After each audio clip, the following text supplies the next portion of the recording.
The god Fenhurel was asked by a village to kill a great beast. He came to the beast at dawn and saw its strength, and knew it would slay him if he fought it. So instead, he shot an arrow up into the sky. The villagers asked Fenhurel how he would save them, and he said to them, "When did I say that I would save you?" And he left, and the great beast came into the village that night and killed the warriors and the women and the elders. It came to the children and opened its great maw, but then the arrow that Fenhurel had loosed fell from the sky into the great beast's mouth and killed it. The children of the village wept for their parents and elders, but still they made an offering to Fenhurel of thanks, for he had done what the villagers had asked. He had killed the beast with his cunning and a slow arrow that the beast never noticed. What's up, guys? So today we're gonna be talking about Solace. He's such a dog. Let's get right to my little interpretation of Solace and the ending and just a bunch of stuff. Now, a lot of this is just theories. It's none of it has been confirmed, obviously, because it did end like whoa, wait, what's going on here? So these are mostly theories. I haven't looked any theories up when it comes to the ending of Dragon Age Inquisition or Solace or anything, because I wanted this theory or this speculation to really just manifest on its own in my brain. I didn't want it to be affected by outside ideas. I really am curious to see what people think, but I wanted to do this myself first and then see what people are saying. So this is strictly just an idea that I've been thinking of since I beat Dragon Age Inquisition. So let's talk a little bit about The Masked Empire. The Masked Empire is the fourth Dragon Age novel, and it's the first written by Patrick Weekes. It takes place after Asunder and a little bit before Dragon Age Inquisition. The character I want to talk about is Felassan. He is a Dalish elf. He's a dreamer mage, and he is Briala's mentor figure and friend. My theory is that Felassan is the Dread Wolf, Solace. He speaks a lot about the Dread Wolf in this book. He also knows a lot about Arlathan, and it's curious how he speaks of it, because he speaks of it as if he had lived it, like if he had been there. Another thing that stood out to me was how he talks to Imshal. Imshal is one of the Forbidden Ones. He's a very powerful demon. There are four demons that are part of the Forbidden Ones, and these demons are said to have granted blood magic to the old Tevinter magisters. So Imshal is one of those, and he gets summoned in this book.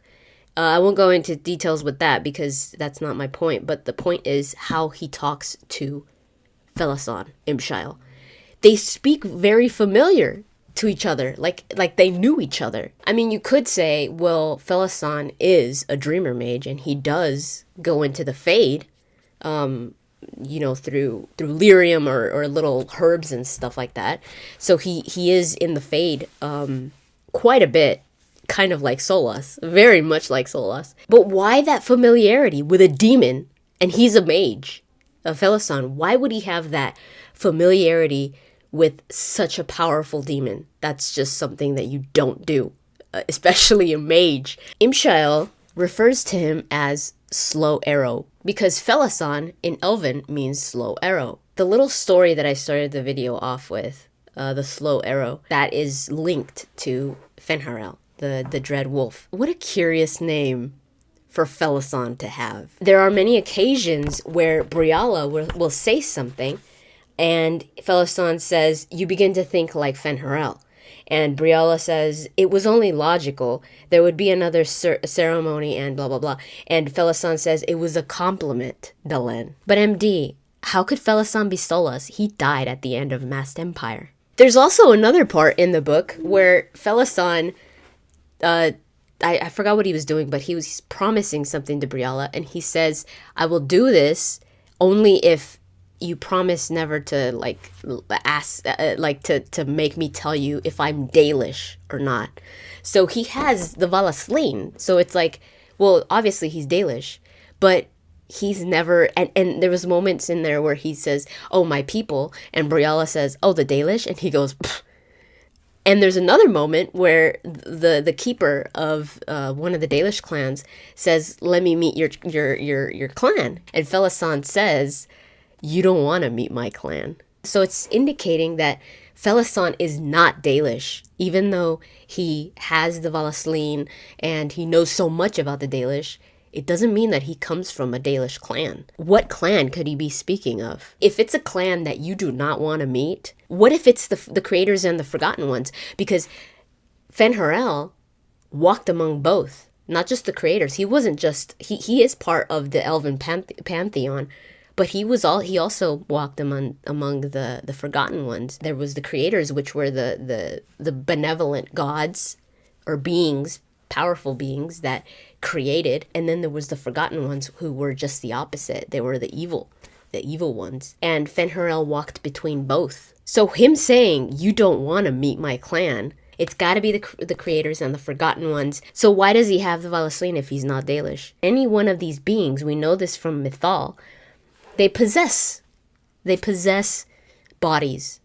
Mythal possessed the body of Flemeth, and it's almost obvious that Fenhurel possessed the body of Felassan. Maybe the actual Felassan, before he was Felassan, when he was just this elf, he already had the Valasleen. So when Fenhurel possessed him, he already had it. We do know that Solace knows a spell that could get rid of the Valasleen, but maybe he didn't get rid of the Valasleen because it benefited him or something. It made him fit into the Dalish clans or something, or be more acceptable, because he would go from clan to clan. And we know that Solace did the same thing, trying to spread his knowledge, because there is a lot of misconception when it comes to the Dread Wolf. So Felassan is killed at the end of Masked Empire. The interesting thing about that scene, I've read it so many times already, the wording. It says, the elf who called himself Felassan. The elf who called himself Felassan. Not the elf named Felassan. Who called himself Felassan, meaning he gave himself that name. He set wards around his camp, carefully marking a circle with energies that would awaken him if anything approached. This is just a very side note. This isn't very particular to just Felassan and Solace, but we do know that Solace also set wards around him. So pretty much what he does in this part right here, he's alone. He's like in the forest or something, and he sits down and he's thinking that he has to report back, pretty much. Not using those words, but you pretty much get the idea that he needs to report back to somebody. And he's debating on whether he should. Says he could have a lovely time, he thought, running and hiding and looking over one shoulder for the rest of his life. He decides to just do it. Like, he's like, I'm gonna go. I'm gonna report. I'm gonna say what I have, blah, blah, blah. He sets up the herbs, and he calmed his breathing until he finally found his true self inside the shell of his flesh. And then something approaches behind him. He's already in the Fade. Something approaches behind him. We don't see it, and we don't know what it is. And he says, I don't have the passphrase to the Alluvians, because Briella was going to give him the passphrase in order to activate the Alluvians, and he says, don't. He says, don't give them to me. And you get the idea, okay, he's reporting back regarding the Alluvians. What was his mission? This being that is behind him, that approaches him at the end, must have given him a mission. Find a way to activate the Alluvians. That must have been his mission. The first thing Felassan says is, I don't have the passphrase, meaning I failed. I didn't accomplish the mission. I'm reporting back, I didn't accomplish it. If that wasn't his mission, why would that have been his first thing to say? I don't have the passphrase. Then Felassan says, yes, I know. And he says, she deserves a chance. Felassan did always want his people, the elves, to to go forward, and Brialla was that key. Brialla, he saw so much potential in Brialla that he was like, now he's saying, give her a chance. He says, why not let the girl try? There would be no debate, no logical argument, or impassioned plea. Felassan had known that since when he sat down before the camp. Felassan sighed, I'm sorry, I will not take the alluvians from her. So that, again, says the mission was to get the alluvians. He says, they're stronger than you think, He smiled. I suspect you'll hate this, but she reminds me of... And he is struck down. He is killed. It says he never heard the blow that killed him.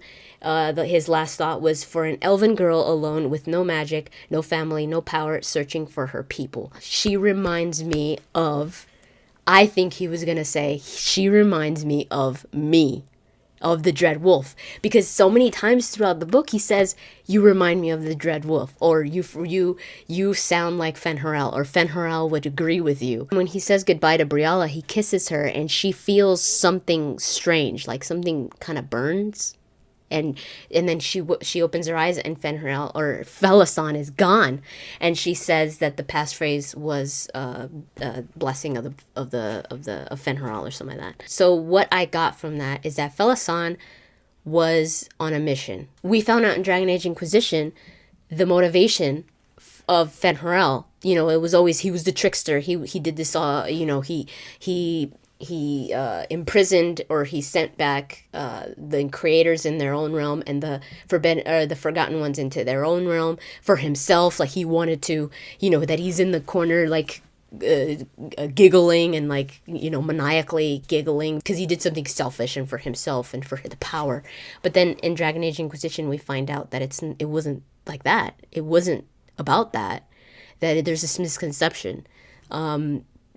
What Fenhurel wanted, he was hoping that would be better for his people, for the elves, that the creators and the forgotten, or the forgotten ones, were going to destroy their people because they were already, Abelas says in the Temple of Mythal, he says that Arlathan had already gotten destroyed before the Tevinter Imperium, that the Tevinter Imperium just went and cleared everything out, but that the Arlathan, they destroyed themselves within. So there was always this bickering between the forbidden ones and or the forgotten ones and the creators. So Fenhurel was like, you guys need to go. So he thought it was going to be good for the people. It ended up not. So he's always tried to do good for the people. Solace says at the end of Dragon Age Inquisition, he tells Flemeth, he says, but the people, they need me. So his ends are good. Like he does want the best for the elves, but his means aren't always great. And Felassan does say in a part in the book, he says, causes matter. To understand the truth of events, you must understand why as well as what occurred.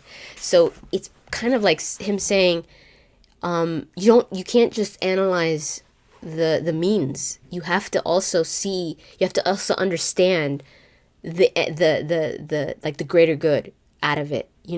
Kind of like the slow arrow. That's that story where it's like a lot of people died, but the children were saved, so that the people could still continue on. Through this generation. So a lot of what happens with Fenhurel, the way that he works, is you sometimes have to sacrifice some things in order to get an outcome. So him supporting Brialla in Masked Empire so much that he goes against these orders that he had from this thing, means that he's thinking more about his people. He says, no, this is the priority. It's worth me supporting Brialla is worth my possible demise. So who killed Felassan and why? I think Corypheus killed Felassan. One thing that I really could not understand, why did Solace give his orb to Corypheus? Why? Like, okay, yeah, he was weak. from his slumber, and I'll go into that in a little bit. He was weak from his slumber, and he couldn't unlock the power, so he gave it to Corypheus. But why Corypheus? That line where Solas says, I was weak after my slumber, in the time of Arlathan, elven dreamers would go into this state where they would slip into the beyond Uthanera, what they called, in order to be re-enlightened by memories of the Fade. Or also, it is known that these beings, the from the elven pantheon, would go into Uthanara in order to heal. Mythal must have done this, because it is said, Abelos said that Mythal was killed. But it's like, no, she wasn't. She still lives within Flemeth. And that's what I believe happened to Felassan. Felassan's body probably died where he put all the herbs and all that. His body probably died. But Fenhurel, because he says he found his true self, his essence, must have went into Uthanara in order to heal, which is why Solas says, I was weak from my slumber, because Uthanara is a state of slumber. So why was Fenhurel in Uthanara? Because he had been killed in Masked Empire. So he was in Uthanara for some time, healing. Now, I don't know. I was like, I don't know how much time has passed from Masked Empire to Dragon Age Inquisition. I think it's been months. I do know that this takes place 940 Dragon, and Dragon Age Inquisition takes place 941 Dragon. So I'm thinking that this probably took place towards the middle of the year of 940, and months later, entering 941 is when the breach happens. So the Dreadwolf must have been in Uthanara for a few months, which is not very long to be in Uthanara, because sometimes it takes a very, very long time of slumber. But I think that's why Solas says that he was weak. So again, why would Solas give his orb to Corypheus? This is where I started to look up videos, and I was like, I need to hear exactly what Solas says when he's talking about Corypheus. I need to hear exactly what he says when he talks about the orb. And one thing that stood out was when he tells the Inquisitor, we must find out how he survived. He thought he was gonna die. Solas thought Corypheus was gonna die. So he must have, Fenhurel is the trickster. Solas must have thought he was gonna trick Corypheus into opening this orb. He was like, he's gonna get killed anyways, so I'm gonna use him to open it. And what has Solas always wanted? We find this out in Dragon Age Inquisition, that he was obsessed with the Fade. And even before this, in Arlathan, it was said that Fenhurel wanted the Fade he wanted to rule the Fade. So what Solas always wanted, he talks about, and very passionately, he talks about the veil not existing, and how how amazing it would be. He's like, imagine a world where the real world and the Fade were one, which is exactly what was going on with the breach. But Corypheus was using it for something bad. He was using it for evil. He wanted the destruction. And Fenhurel didn't want that. Solas did not want that. He wanted to open it to unleash its power. But he says that the blast was supposed to kill Corypheus. And it did. But remember, Corypheus was surrounded by Grey Wardens. So Solas never thought that Corypheus was going to be reanimated by one of those Grey Wardens. So I was like, man, the trickster was tricked. Corypheus must have tricked Fenhurel. Fenhurel thought he was tricking Corypheus because he was like, yeah, go ahead and open it. And he was like, he's going to die, and I'm going to get what I want. He was weak in that time. He couldn't do it, but he was like, this is it. Like, this is what I've always wanted. And maybe Fenhurel thought, I will, once the veil is torn, I will help the people get through it. You know, I will, I think Solace wanted to do this, but for good, not for bad. And once Corypheus started to use this for bad, he was like, shoot, what did I just do? I was like, he thought he was gonna die. No wonder he gave it to Corypheus. He thought he was gonna trick him into it. I was wondering about this. I was like, how did Corypheus and his team of magisters enter the Fade in the very first time? Like, how did they enter the Fade? It's only said that this powerful blood magic, they got into the Fade through powerful blood magic. But I was like, was there an orb? Did they need an orb to do this? Because in Dragon Age Inquisition, powerful blood magic also did this. But he needed the orb. He had the orb and the blood magic. So was that the case with the first blight? And I was like, was Fenhurel tied to that as well? Another thing that I thought was interesting was, I was like, if Corypheus ever sees Solace, does he know who he is? Like, will he be like, oh, you're the one that gave me the freaking orb?